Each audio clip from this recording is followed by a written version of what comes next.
नमस्कार दोस्तों, स्वागत है आप सबका अपने ही चैनल में। आज हम लेकर आए हैं साइंस के बेहद महत्वपूर्ण प्रश्न जो railway group D, NTPC, SSC, UP police और अन्य प्रतियोगी परीक्षाओं के लिए बहुत महत्वपूर्ण हैं। इस वीडियो में ऐसे क्वेश्चंस हैं जो परीक्षा में बार बार पूछे जाते हैं, तो वीडियो को पूरा जरूर देखना और अपना स्कोर कमेंट बॉक्स में जरूर बताना। 20 क्वेश्चन है, 20 में से कितने क्वेश्चन सही हैं यह जरूर बताइएगा। चलिए शुरू करते हैं आज का शानदार साइंस प्रैक्टिस सेट। देखते हैं पहला क्वेश्चन क्या पूछा है आपसे। पहला क्वेश्चन जो पूछा है वह पूछा है आधुनिक आवर्त सारणी के किस आवर्त में केवल 2 तत्व हैं। आपसे पूछा है कि आधुनिक आवर्त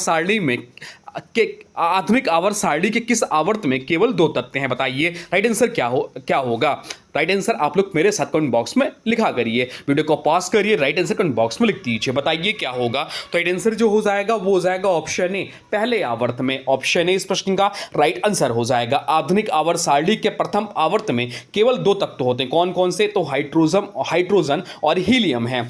इसे सबसे छोटी आवर्त कहा जाता है। आवर्त सारणी में कुल 7 आवर्त होते हैं। कितने? तो आवर्त सारणी में कुल 7 आवर्त होते हैं। आधुनिक आवर्त सारणी का आधार परमाणु क्रमांक है। अब एग्जाम में पूछता है क्वेश्चन। हेनरी मोजले ने आधुनिक आवर्त नियम दिया।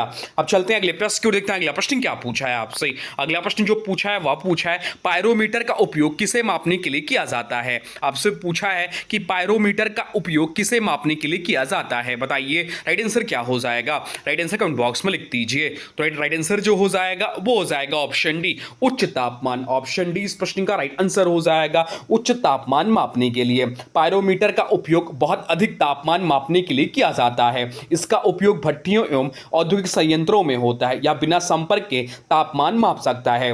बाकी विकल्पों की बात करें तो ऑप्शन ए जो दिया हुआ है वायुदाब बैरोमीटर से मापा जाता है। आर्द्रता हाइग्रोमीटर से मापी जाती है और गहराई जो दिया हुआ है फैदोमीटर से मापी जाती है। पायरोमीटर उद्योगों में महत्वपूर्ण उपकरण है, तापीय विकिरण के आधार पर कार्य करता है। अब चलते हैं अगले प्रश्न को, देखते हैं अगला प्रश्न क्या पूछा है आपसे। अगला प्रश्न जो पूछा है वह पूछा है कैमरे के लेंस बनाने में किस प्रकार के कांच का उपयोग किया जाता है। आपसे पूछा है कि कैमरे के लेंस बनाने में किस प्रकार के कांच का उपयोग किया जाता है, बताइए राइट आंसर क्या हो जाएगा। राइट आंसर कमेंट बॉक्स में लिख दीजिए। तो राइट आंसर जो हो जाएगा वो हो जाएगा ऑप्शन ए, फ्लिंट कांच। ऑप्शन ए इस प्रश्न का राइट आंसर हो जाएगा। फ्लिंट ग्लास का उपयोग कैमरा लेंस बनाने में किया जाता है। इसका अपवर्तनांक अधिक होता है या प्रकाश को बेहतर तरीके से फोकस करता है। बाकी विकल्पों की बात करें तो पायरेक्स जो दिया हुआ है उष्मारोधी बर्तनों में प्रयोग होता है। सोडा कांच सामान्य कांच होता है। क्रुक्स कांच यूवी रेस अवशोषित करता है। ऑप्टिकल उपकरणों में विशेष कांच का उपयोग होता है। लेंस प्रकाश के अपवर्तन पर कार्य करता है। अब चलते हैं अगले प्रश्न की, देखते हैं अगला प्रश्न क्या पूछा है आपसे। अगला प्रश्न जो पूछा है वह पूछा है गोताखोरों के हेलमेट में शीशे के स्थान पर किस प्लास्टिक का उपयोग किया जाता है जो बुलेट प्रूफ भी होता है। आपसे पूछा है कि गोताखोरों के हेलमेट में शीशे के स्थान पर किस प्लास्टिक का उपयोग किया जाता है जो बुलेट प्रूफ भी होता है, बताइए राइट आंसर क्या हो जाएगा। या इंपॉर्टेंट प्रश्न है, बताइए क्या होगा। तो राइट आंसर जो हो जाएगा वो हो जाएगा ऑप्शन बी, पॉलीकार्बोनेट। पॉलीकार्बोनेट इस प्रश्न का राइट आंसर हो जाएगा।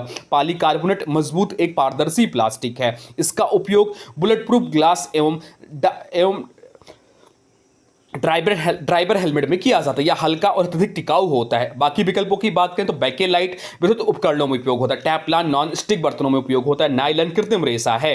अब चलते हैं अगले प्रश्न को, देखते हैं अगला प्रश्न क्या पूछा है आपसे। अगला प्रश्न जो पूछा है वह पूछा है ध्वनि की तीव्रता किस पर निर्भर करती है। आपसे पूछा है कि ध्वनि की तीव्रता जो है किस पर निर्भर करती है, बताइए राइट आंसर क्या हो जाएगा। राइट आंसर कमेंट बॉक्स में लिख दीजिए, बताइए राइट आंसर क्या हो जाएगा। तो राइट आंसर जो हो जाएगा वो हो जाएगा ऑप्शन बी, तरंग के आयाम पर। ऑप्शन बी इस प्रश्न का राइट आंसर हो जाएगा। ध्वनि की तीव्रता यानी कि लाउडनेस तरंग के आयाम पर निर्भर करती है। आयाम जितना अधिक होगा ध्वनि उतनी तेज सुनाई देगी। लाउडनेस को डेसिबल में मापा जाता है। बाकी विकल्पों की बात करें तो आवृत्ति जो है ध्वनि की तीक्ष्णता यानी कि पिच निर्धारित करती है। तरंग दैर्घ्य वेग एवं आवृत्ति से संबंधित है और ध्वनि का वेग माध्यम पर निर्भर करता है।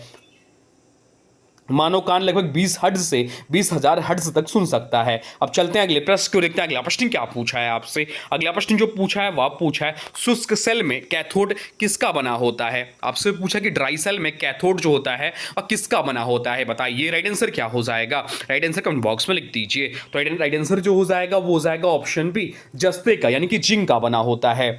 ड्राई सेल में जिंक पात्र निगेटिव टर्मिनल का कार्य करता है। ड्राई सेल में जो है जिंक पात्र होता है और निगेटिव टर्मिनल का कार्य करता है और कार्बन कार्बन रॉड जो है पॉजिटिव टर्मिनल होता है, इसका उपयोग टार्च एवं घड़ियों में किया जाता है। ड्राई सेल में अमोनियम क्लोराइड इलेक्ट्रोलाइट होता है, इसे इसलिए यह प्रश्न इंपॉर्टेंट हो जाता है। अब चलते हैं अगले प्रश्न को देखते हैं। अगला प्रश्न क्या पूछा है आपसे। अगला प्रश्न पूछा है लोहे को जंग मुक्त बनाने के लिए उसमें कौन सी धातु मिलाई जाती है।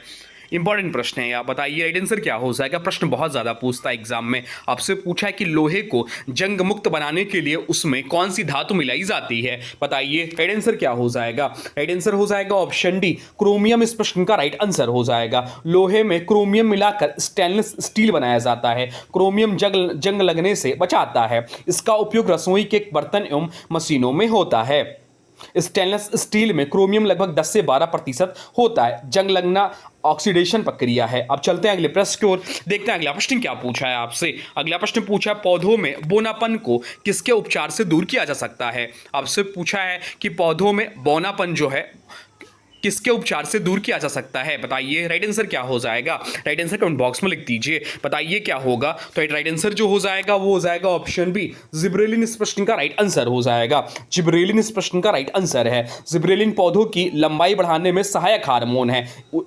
इनका उपयोग बौने पौधों के वृद्धि बढ़ाने के लिए किया जाता है या तने के वृद्धि को प्रोत्साहित करता है। जिब्रेलिन की खोज जापान में हुई थी। चलते हैं अगले प्रश्न की ओर, देखते हैं अगला प्रश्न क्या पूछा है आपसे। अगला प्रश्न पूछा है कोशिका झिल्ली मुख्य रूप से किसकी बनी होती है। आपसे पूछा है कि कोशिका झिल्ली जो होती है मुख्य रूप से किसकी बनी होती है, बताइए राइट आंसर क्या हो जाएगा। राइट आंसर कमेंट बॉक्स में लिख दीजिए। तो राइट आंसर जो हो जाएगा वो हो जाएगा ऑप्शन बी, फास्फोलिपिड और प्रोटीन की। ऑप्शन बी इस प्रश्न का राइट आंसर हो जाएगा। सेल मेम्ब्रेन मुख्यतः फास्फोलिपिड एवं प्रोटीन से बनी होती है। कोशिका में पदार्थ के आवागमन को नियंत्रित करती है। कोशिका झिल्ली जीवित होती है। अब चलते हैं अगले प्रश्न की ओर, देखते हैं अगला प्रश्न क्या पूछा है आपसे। अगला प्रश्न पूछा है पीयूष ग्रंथि मानव शरीर में कहाँ स्थित होती है। आपसे पूछा है कि पीयूष ग्रंथि जिसे पिट्यूटरी ग्लैंड कहते हैं मानव शरीर में कहाँ स्थित होती है, बताइए राइट आंसर क्या हो जाएगा या कहाँ स्थित होती है। तो राइट आंसर जो हो जाएगा वो हो जाएगा ऑप्शन डी इस प्रश्न का राइट आंसर हो जाएगा। मस्तिष्क के आधार में पिट्यूटरी ग्लैंड मस्तिष्क के आधार पर स्थित होती है। इसे मास्टर ग्लैंड कहा जाता है। बहुत ज्यादा प्रश्न पूछता है कि मास्टर ग्लैंड किसे कहा जाता है। पिट्यूटरी ग्रंथि को ही मास्टर ग्लैंड कहा जाता है। या शरीर की अन्य अंतःस्रावी ग्रंथियों को नियंत्रित करती है। ग्रोथ हार्मोन का स्त्राव पिट्यूटरी से होता है। इसकी कमी से कौन सा रोग होता है ये आप लोग कमेंट बॉक्स में बताइएगा। अब चलते हैं अगले प्रश्न की ओर, देखते हैं अगला प्रश्न क्या पूछा है आपसे। अगला प्रश्न पूछा किस विटामिन को हार्मोन भी माना जाता है। आपसे पूछा है कि किस विटामिन को हार्मोन भी माना जाता है, बताइए राइट आंसर क्या हो जाएगा। राइट आंसर कमेंट बॉक्स में लिख दीजिए। तो राइट आंसर जो हो जाएगा वो हो जाएगा ऑप्शन सी, विटामिन डी इस प्रश्न का राइट आंसर हो जाएगा। ऑप्शन सी इस प्रश्न का राइट आंसर हो जाएगा। विटामिन डी को सनसाइन विटामिन कहा जाता है या शरीर में हार्मोन की तरह कार्य करता है। कैल्शियम एवं फास्फोरस के अवशोषण में सहायक होता है। विटामिन डी की कमी से रिकेटस होता है। बच्चों में रिकेटस नामक रोग होता है, बड़ों में ऑस्टियोमलेशिया नामक रोग होता है। सूर्य के प्रकाश से त्वचा में इसका निर्माण होता है। अब चलते हैं अगले प्रश्न की ओर, देखते हैं अगला प्रश्न क्या पूछा है आपसे। अगला प्रश्न पूछा है पौधों में पत्तियों की सतह पर मौजूद छोटे छोटे छिद्रों का नाम बताइए। आपसे पूछा कि पौधों में पत्तियों की सतह पर मौजूद छोटे छोटे छिद्रों का नाम बताइए राइट आंसर क्या हो जाएगा। राइट आंसर जो हो जाएगा वो हो जाएगा ऑप्शन ए, स्टोमेटा। स्टोमेटा इस प्रश्न का राइट आंसर हो जाएगा। स्टोमेटा पौधों की पत्तियों की निचली सतह पर पाए जाने वाले सूक्ष्म छिद्र होते हैं। इन छिद्रों के माध्यम से गैसों का आदान प्रदान यानी कि CO2 और O2 और जलवाष्प का निष्कासन होता है। हर स्टोमेटा के 2 रक्षक कोशिकाएं गार्ड सेल्स होती हैं जो इनके खुलने और बंद होने को नियंत्रित करती हैं। चलिए पत्तियों की बात हो रही है तो पत्तियों से संबंधित महत्वपूर्ण प्रश्न देख लेते हैं जो एग्जाम में पूछता है। पत्तियों को पौधे का रसोई घर कहा जाता है। पत्तियों की मुख्य क्रिया प्रकाश संश्लेषण होती है। पत्तियों की निचली सतह पर पाया जाने वाला क्षेत्र स्टोमेटा होता है। स्टोमेटा को नियंत्रित करने वाली कोशिकाएं रक्षक कोशिकाएं होती हैं। पत्तियों का हरा रंग क्लोरोफिल के कारण होता है। ये सब पॉइंट ध्यान रखिएगा। अब चलते हैं अगले प्रश्न को, देखते हैं अगला प्रश्न क्या पूछा है आपसे। अगला प्रश्न पूछा आवर्त सारणी में सबसे भारी धातु कौन सी है।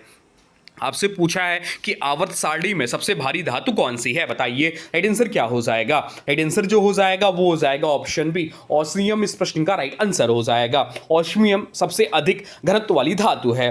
या प्लेटिनम समूह की धातु है, इसका उपयोग विशेष मिश्र धातुओं में किया जाता है। ओसियम का प्रतीक OS होता है, OS इसका प्रतीक होता है। सबसे हल्की धातु कौन सी है? तो सबसे हल्की धातु जो है लिथियम है, यह भी ध्यान रखिएगा। अब चलते हैं अगले प्रश्न की ओर, देखते हैं अगला प्रश्न क्या पूछा है आपसे। अगला प्रश्न पूछा एलिसा परीक्षण किस बीमारी की पुष्टि के लिए किया जाता है? आपसे पूछा है कि एलिसा परीक्षण किस बीमारी की पुष्टि के लिए किया जाता है, बताइए राइट आंसर क्या हो जाएगा। राइट आंसर जो हो जाएगा वो हो जाएगा ऑप्शन ए। 8 से इस प्रश्न का राइट आंसर हो जाएगा। ऑप्शन ए इस प्रश्न का राइट आंसर हो जाएगा। एलिसा टेस्ट का उपयोग HIV एड्स की जांच के लिए किया जाता है या एंटीबॉडी की पहचान करने वाली तकनीक है। इसका पूरा नाम एंजाइम लिंक्ड इम्यूनोशोबरेंट एसे है।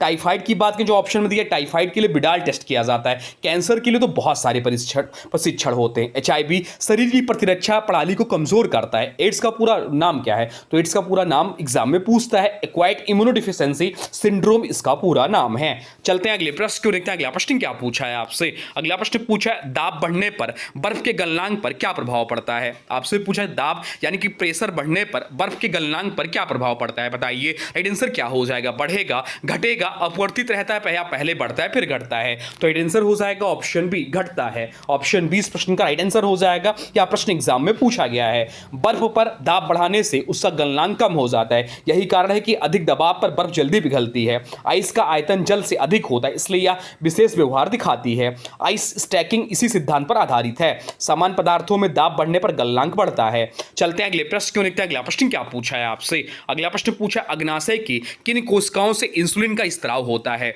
आपसे पूछा है कि अग्नाशय की किन कोशिकाओं से इंसुलिन का स्त्राव होता है, बताइए राइट आंसर क्या हो जाएगा। राइट आंसर जो हो जाएगा वो हो जाएगा ऑप्शन बी, बीटा कोशिकाएं। बीटा कोशिकाएं इस प्रश्न का राइट आंसर हो जाएगा।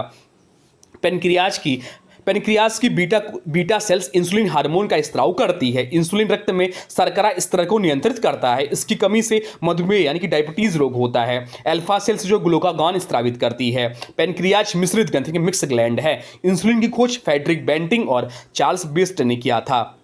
अब चलते हैं अगले प्रश्न को, देखते हैं अगला प्रश्न क्या पूछा है आपसे। अगला प्रश्न पूछा शरीर की सबसे बड़ी धमनी कौन सी है? आपसे पूछा कि शरीर की सबसे बड़ी धमनी कौन सी है, लार्ज आर्टरी कौन सी है? तो राइट आंसर हो जाएगा ऑप्शन बी, महाधमनी इस प्रश्न का राइट आंसर है। महाधमनी मानव शरीर की सबसे बड़ी धमनी है। हृदय के बाएं निलय से निकलती है। यह पूरे शरीर में ऑक्सीजन युक्त रक्त पहुंचाती है। धमनी रक्त को हृदय से बाहर ले जाती, सिराएं रक्त को हृदय की ओर ले जाती। क्या धमनी जो होती है रक्त को हृदय से बाहर ले जाती हैं और सिराएं रक्त को हृदय की ओर ले जाती हैं। अब चलते हैं अगले प्रश्न की ओर, देखते हैं अगला प्रश्न क्या पूछा है आपसे। अगला प्रश्न पूछा है विद्युत आवेश का एसआई मात्रक क्या है? आपसे पूछा है कि विद्युत आवेश का एसआई मात्रक क्या है, बताइए राइट आंसर क्या हो जाएगा। तो राइट आंसर जो हो जाएगा वो हो जाएगा ऑप्शन बी, कूलाम्ब इस प्रश्न का राइट आंसर है। ऑप्शन बी जो हो जाएगा वह इस प्रश्न का राइट आंसर हो जाएगा। इलेक्ट्रिक चार्ज का एसआई यूनिट कूलाम्ब है।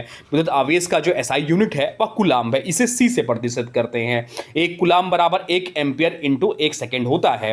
बाकी विकल्पों की बात करें तो फैराडे विद्युत अपघटन से संबंधित है। एम्पियर जो दिया हुआ विद्युत धारा की इकाई है, वोल्ट विभवांतर की इकाई है। ये सब पॉइंट ध्यान रखिए। इलेक्ट्रॉन पर ऋणात्मक आवेश होता है। चलते हैं अगले प्रश्न की ओर, देखते हैं अगला प्रश्न क्या पूछा है आपसे। अगला प्रश्न पूछा विद्युत हीटर की कुंडली किसकी बनी होती है? आपसे पूछा है कि विद्युत हीटर की कुंडली किसकी बनी होती है, बताइए राइट आंसर क्या हो जाएगा। राइट आंसर हो जाएगा ऑप्शन ए, नाइक्रोम। नाइक्रोम इस प्रश्न का राइट आंसर हो जाएगा। नाइक्रोम मिश्र धातु का उपयोग हीटर की कुंडली बनाने में किया जाता है। इसका प्रतिरोध अधिक होता है या उच्च तापमान सहन कर सकता है।